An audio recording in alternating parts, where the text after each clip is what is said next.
Hello everyone, তো আশা করছি সকলে ভালো আছেন। তো দিন কয়েক আগে একটা অনুষ্ঠান বাড়িতে গিয়েছিলাম, সেখানে পাবদার ঝাল দিয়েছিল, কিন্তু একদম মন ভরে খেতে পারিনি। জানেন, এত হুটোপাটা করে পরিবেশন করছিল আর প্রচুর আইটেম ছিল, তার জন্য মনে একটা আফসোস ছিল।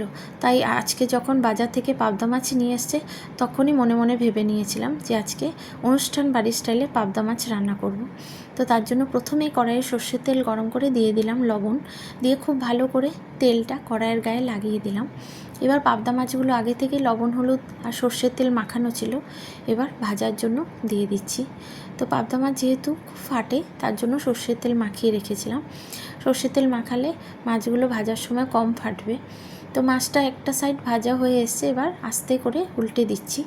তো উল্টে দিয়ে যতক্ষণ মাছটা ভাজা হচ্ছে, একটা মশলা রেডি করে নেব। তো মিক্সার জারের মধ্যে নিয়ে নিয়েছি সম পরিমাণে সাদা সর্ষে আর পোস্ত, আর তার সাথে দিয়ে দিয়েছি ছোট 1 চামচ কালো সর্ষে।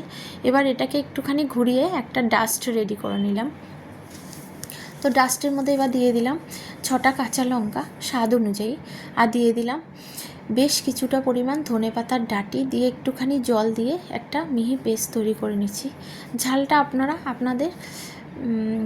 আপনারা যেরকম ঝাল খান সেরকমই দেবেন। আমরা যেহেতু একটুখানি ঝাল বেশি খাই, তার জন্য 6টা কাঁচা লঙ্কা দিয়ে দিয়েছিলাম। এবার মাছগুলো ভাজা হয়ে গেছে, ওদিকে আমার মশলাও রেডি হয়ে গেছে। এবার আরও 2টো মাছ ছিল, সেগুলো ভেজে তুলে নিলাম। এবার তুলে নিয়ে আরেকটু সর্ষের তেল গরম করে দিয়ে দিচ্ছি কালো জিরে ফোড়ন। কালো জিরে ফোড়নটাকে দিয়ে একটুখানি ভাজা হয়ে আসলে দেন এর মধ্যে আমি দিয়ে দিচ্ছি হলুদ আর কাশ্মীরি লঙ্কার গুঁড়ো, এতে রান্নার রঙটা খুব সুন্দর আসবে। তো মশলাটা হলুদ আর লঙ্কার গুঁড়োটা যাতে পুড়ে না যায়, তার জন্য দিয়ে দিলাম 2টো টমেটো বাটা। দিয়ে খুব ভালো করে নেড়ে দিয়ে দিচ্ছি পরিমাণ মতো লবণ দিয়ে টমেটোটাকে খুব ভালো করে কষিয়ে নিচ্ছি।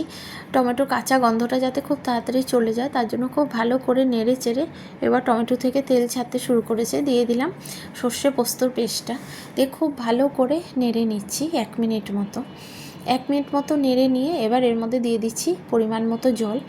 বেশি নাড়াচাড়া করলে আবার সর্ষে তেতো হয়ে যেতে পারে, তার জন্য জল দিয়ে দিলাম। জল দিয়ে মনে হলো যেন আরেকটু জল লাগবে, তো আরেকটু জল দিয়ে দিলাম। দিয়ে এবার ঝোলটা ফুটে উঠলে তারপরে আমি ভেজে রাখা মাছগুলো অ্যাড করব।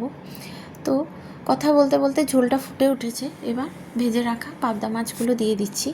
মাছগুলো দিয়ে 1.5 থেকে 2 মিনিট মতো ফুটিয়ে নিচ্ছি।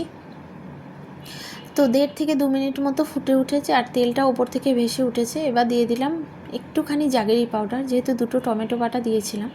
একটুখানি জাগেরি পাউডার দিয়ে আরও কিছু সময় ফুটিয়ে এবার নামানোর আগে দিয়ে দিচ্ছি বেশ কটা কাঁচা লঙ্কা চেরা, আর দিয়ে দিচ্ছি বেশ কিছুটা পরিমাণ ধনেপাতা কুচি।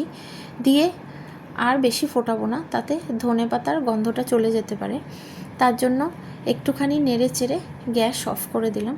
তাহলে তৈরি হয়ে গেল অনুষ্ঠান বাড়ির স্টাইলে পাবদার ঝাল। আশা করছি রান্নাটা ভালো লাগলে দেখতে থাকুন নতুন নতুন রান্নার ভিডিও। আবার দেখা হবে নতুন রান্না নিয়ে। ততক্ষণ সবাই সুস্থ থাকুন, ভালো থাকুন। আর মাছটা কিন্তু দুর্দান্ত হয়েছিল খেতে। অবশ্যই আমার এই রেসিপিটা ট্রাই করে দেখবেন, গরম ভাতে দারুণ লাগে খেতে।